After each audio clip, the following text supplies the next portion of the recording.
Itinuturing ng Malacanang na good news ang pagdakip sa puganteng si dating Representative Zaldico.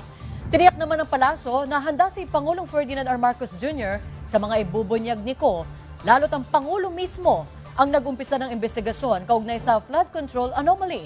Nakatutok si Harley Valbuena.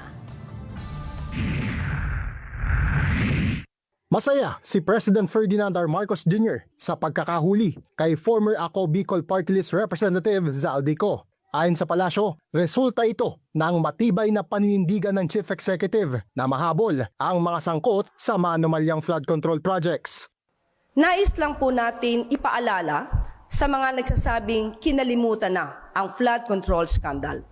Hindi po yan totoo. Ang pagkilos ng gobyerno, ang utos ng Pangulo ay nananatili. Managot ang dapat na managot.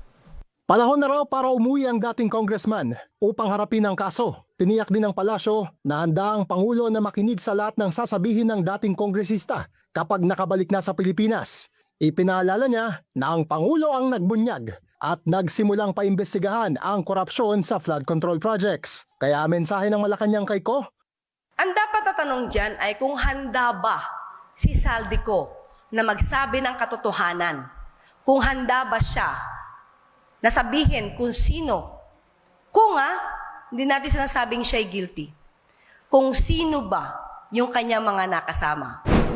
patuloy na nakikipag-ugnayan ng Pilipinas sa gobyerno ng Czech Republic para tiyaking masusunod ang lahat ng legal na proseso hanggang sa tuluyang mapauwi sa Pilipinas. Kinumpirma mismo ng Pangulo na nahuli si Ko matapos tangkaing tumawid sa border ng Germany mula sa Czech Republic. Ayon sa Pangulo, naharang si Ko dahil sa kawalan ng kaukulang dokumento, kaya naman pinabalik siya sa Czech Republic. Ang dating kongresista ay nakadetain at nasa kustudiya ng Czech authorities. Harley Valbuena, IBC News.